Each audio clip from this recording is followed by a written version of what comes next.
ไปย่างเมื่อ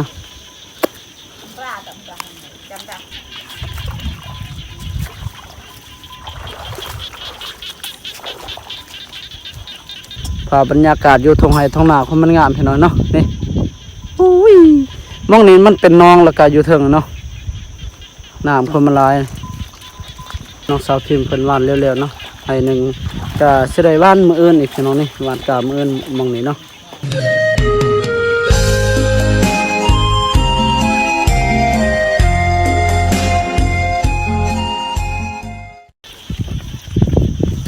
ไปพี่น้องไป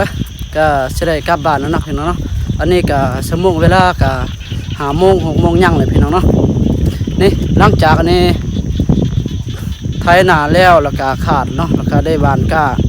น้องสาวพิมพ์เนาะเพิ่นหวานก้าบางอย่างนี่ก็บาซีก็บ่ได้อัปเดตเนาะตอนหวานก้าบาซีก็ค่าอยู่ไถนายังให้หนึ่งให้น้อยๆโตอันนี้เพิ่นไถมื้อเช้านี่เนาะก็บาซีก็ได้ไถคนขาดเนาะไถคนขาดแล้วก็อันนี้ยังจะได้หวานก้ามื้ออื่นพี่น้องเนาะจะได้กลับบ้านพี่น้องเนาะไปเมื่อไปย่างเมื่อเด้อไปย่างเด้อไปลุกโอ้น้องบอลขี้ต้มเลยเจ้านี่ไปขึ้นไปนึกแล้วไปย่างอาบน้ำอันนี้เลยนี่ไป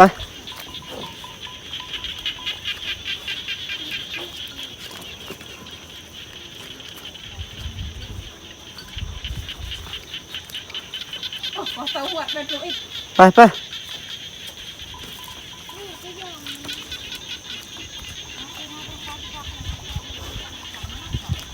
แม่เฒ่ากับน้องสาวพิมพ์เพิ่นวานเร็วๆเนาะให้หนึ่งก็สิได้วานมื้ออื่นอีกพี่น้องนี่วานกามื้ออื่นมองนี่เนาะป้าก็ยังบ่ทันแล้วคือกันอันเด้ยังให้หนึ่ง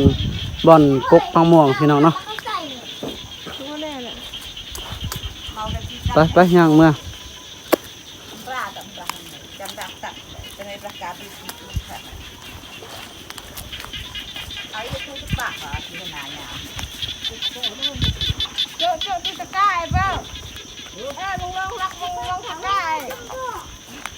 โอ้เจ็บตีนนะเหยียบน้ำบางอย่างเลยโอ้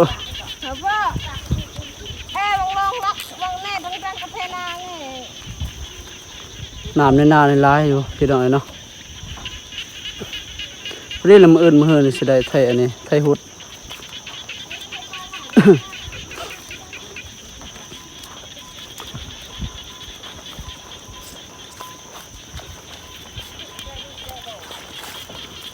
สิบได้5 โมงแล้วมั้ง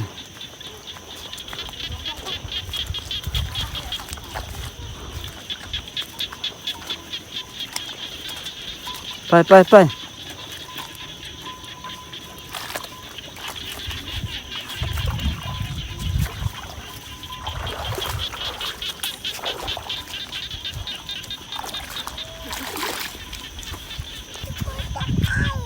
อาไปไว้ที่เห็นบ่หมดหัน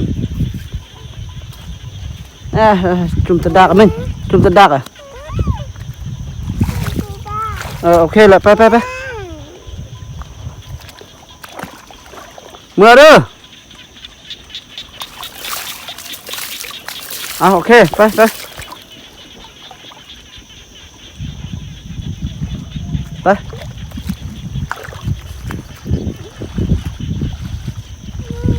ยังอีก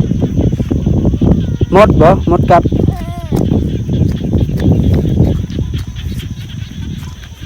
คอยย่างเด้อจันลมเด้อหมดกัดบ่มันคันนะลูกมาโอ้ยังอยู่ได้นี่โอเคแล้วไปเบิดแล้วลูกเบิดแล้วนี่มันบ่มีแล้วนะนี่เอามันเบิดแล้วไป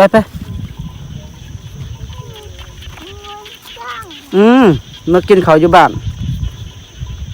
เด้อหอดเฮือนเลยเด้อกินข้าวเด้อคอยจนล่มนะ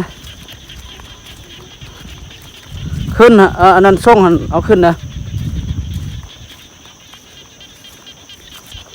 เบิ่งไป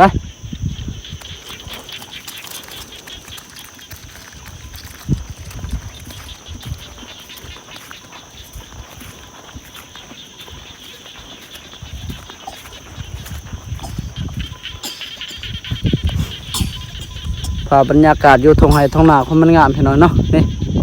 อุ้ยมองนี้มันเป็นหนองแล้วก็อยู่เทิงเนาะน้ำคนมันหลาย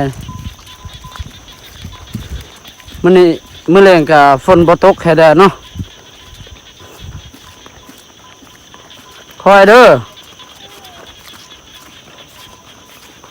มามือหันมาจับมาไปโอ้ยลูก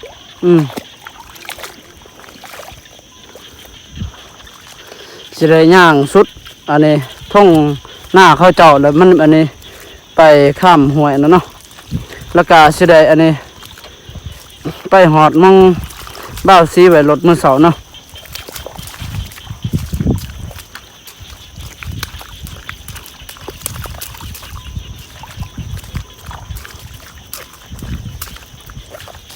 พอย่างเด้อ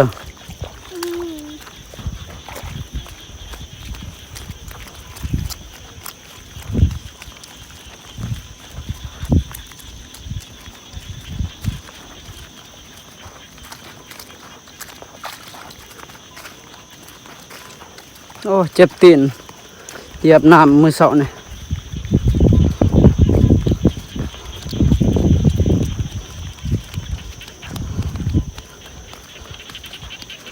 ทางพี่เนาะทางพ่อเฒ่าแม่เฒ่ากาได้ไถหน้าบ้านกาแหละพี่น้อยเนาะยังทางบ้านบ้าวซีเนาะยังบ้าวซีบ่ทันได้เริ่มไถบ่ทันได้เริ่มหว่านเนาะเพราะว่า ทางนั่นกะอันนี้พี่น้อยมันกะสะเนาะเพราะว่าน้ำอันนี้น้ำบ่ค่อยอยู่เนาะฝนตกยามใดมันก็บกไว้เนาะพอดีแหละเดือน6ประมาณวันที่18เนี่ยสิได้หว่านกะทางนั้นแล้วพังนี้บาซีกะสิได้กลับทางนั้นอีก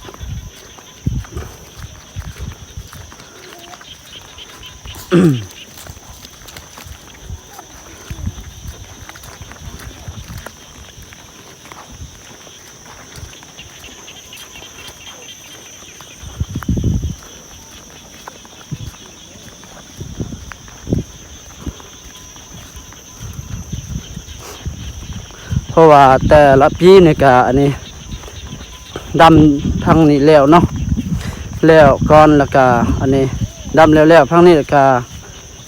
มาดำอยู่อันนี้เนาะอยู่พุ่นอีก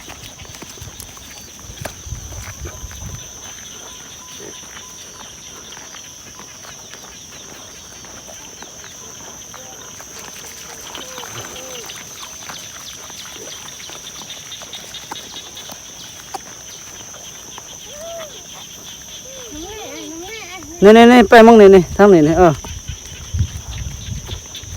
ขี้ดื้อ โอ้ไก่กินกาเด้อกินตะกาเนี่ยใช่เลยเจ้าของโอ้เจ้าของนั่งส่องเบิ่งเซ้ยเนาะ เด้บ่ไล่ไก่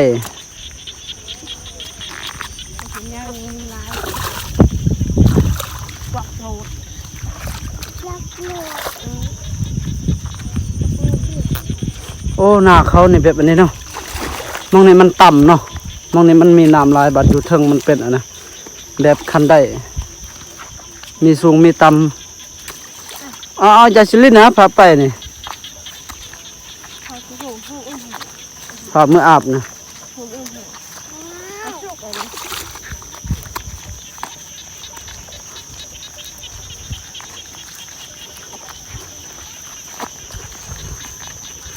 จังสี่เลยพี่น้องเอ้ยพาบรรยากาศทางบ้านนอกบ้านนาบรรยากาศก็ดีเนาะยามฤดูฝนอากาศก็ดีที่สุดเลยพี่น้องเพราะคือฤดูแรงนี่ฤดูแรงเนี่ยอากาศร้อนพิลึกพิโล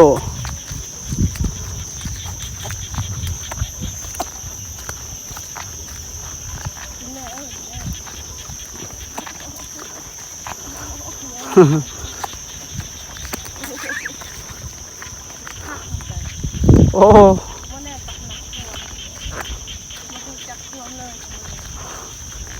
หลังจากแล้วได้4 ปีเลยแม่นบ่4 ปีบ่ แต่ว่าตัวยังหน่อยเนาะคนเจ็บไข้ดุ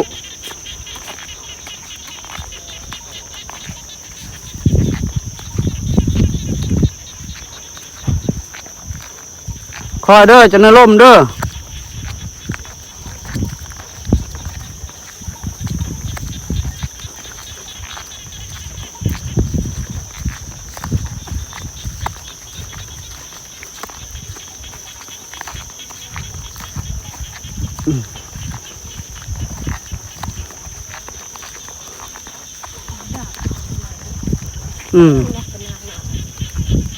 อยู่ใส่เขาว่าแบ่งกันบ่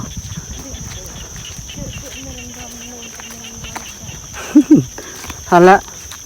โตนาโน่นที่มันเสียเปรียบเนาะคันว่าแบ่งกันคันว่าแบ่งแนวนี้ก็อยู่เทิงกันโน่นเนาะแบ่งฝั่งนี้ก็บนนี้กันโน่น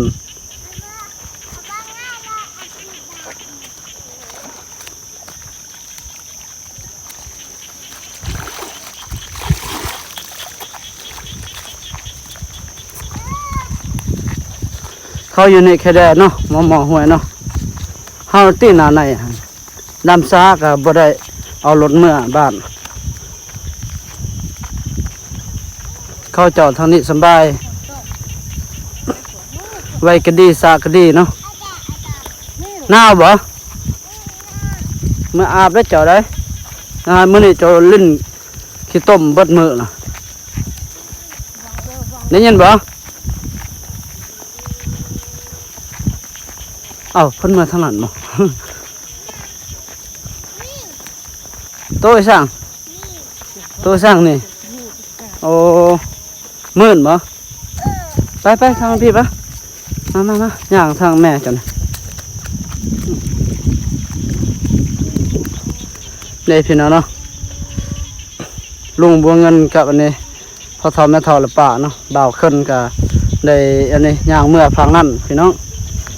บ่าวซีกับอันนี้น้องสาวพิมพ์นะครับบักฮัดเนาะย่างมาทางพี่เพราะว่าเขาเมื่อก่อนนะบางอย่างก็ได้ออกเมื่อก่อนเอาจะไปบันทึกทางนะหันนี่ไปทางนี้นี่มันบ่มีครัวได้จังได๋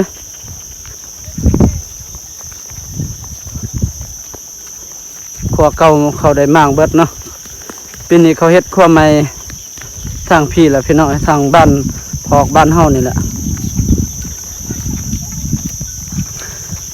ตอนเข้าเจ้าเฮ็ดครัวบาซีก็บ่ได้มาซอยเพราะว่าค่าเวียกอยู่ทางบ้านผู้โฮมเนาะบาซีก็เฮ็ดเวียกอยู่หั่นเด้อเฮ็ดอันนี้คือคลิปก่อนแหละพี่น้องเนาะบาซีก็อันนี้ปลูกมันแล้วก็เสียหญ้าได้เนาะจับบ่ไปติไปพี่น้องเก็บใบดิ เอาสบายดีพี่น้องเลยไหมนี่เบิ่งกอกกัน สบายดีพี่น้อง มื้อนี้ ดาวหัดใส่ หาใจ ได้เมื่อบ้าน ที่ได้เมื่อบ้าน เอาไปเอาได้เมื่อหน้าเนาะว่าพิษหรือบางอย่างเนาะได้เมื่อหน้านี่แหละเนาะพี่น้องเอ้ย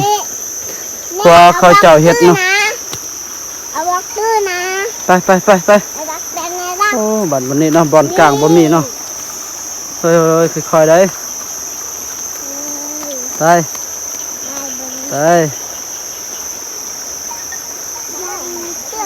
โอ้คันว่าอันนี้เนาะไม่ลายนี่ก็อันนี้สิได้ใส่บอลกลางและบอลอันนี้บอลข้างนี่ ตะอร่อ อัน ย นี้รถไทยก็ได้นี่เอาไปได้นี่โอ้ก็มื้อเช้าเนาะน้ำบ่เลิกปานนี่บัดตอนแรกมันคือว่าน้ำลายน้ำมันขึ้นบ่โอ้น้ำมัน พี่น้องได้ ลงมาแต่พุ่นเนาะมันไหลแต่ทงให้ทงนาเขาเจ้าเอาไปตามสะพานไม้ไผ่ตามสะพานไปพี่น้องเนาะก็จะได้ในบ้านกับบ้านเนาะ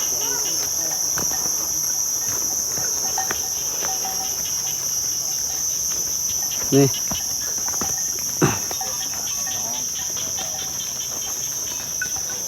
ดูแลพี่น้องบาซีไว้รถเนาะอยู่อันนี้เพียงเข้าเจ้า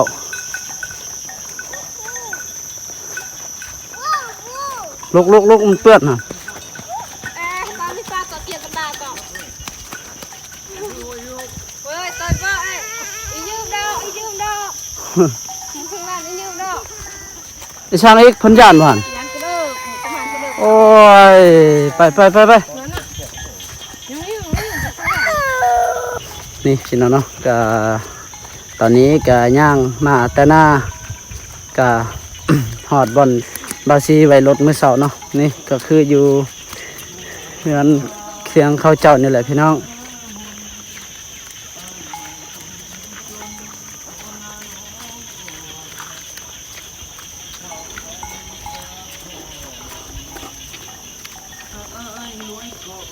ทางนั้นประจงไปทางนี้แต่ว่า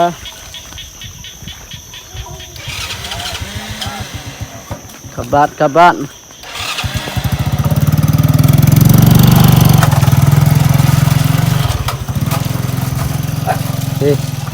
นี่แหละรถห่างๆเนาะรถบาซีเอาพี่น้องเนาะก็ตอนนี้กับบาซีกลับมาอันนี้แต่หน้าเนาะฮอดอันนี้บอลไหวรถมือเสานี่แหละพี่น้องเนาะกะสิได้กลับบ้านพี่น้องเอาพี่น้องเนาะกะคลิปนี้กับบาซีกะสิได้อัปเดตให้พี่ให้น้องได้ครับได้ชมสำเร็จไปก่อนเนาะเอาบ๊ายบายพี่น้องคลิปนี้กะได้อัปเดตให้พี่ให้น้องนะครับได้ชมสำเร็จไปก่อนเนาะเจอกันคลิปต่อไปพี่น้อง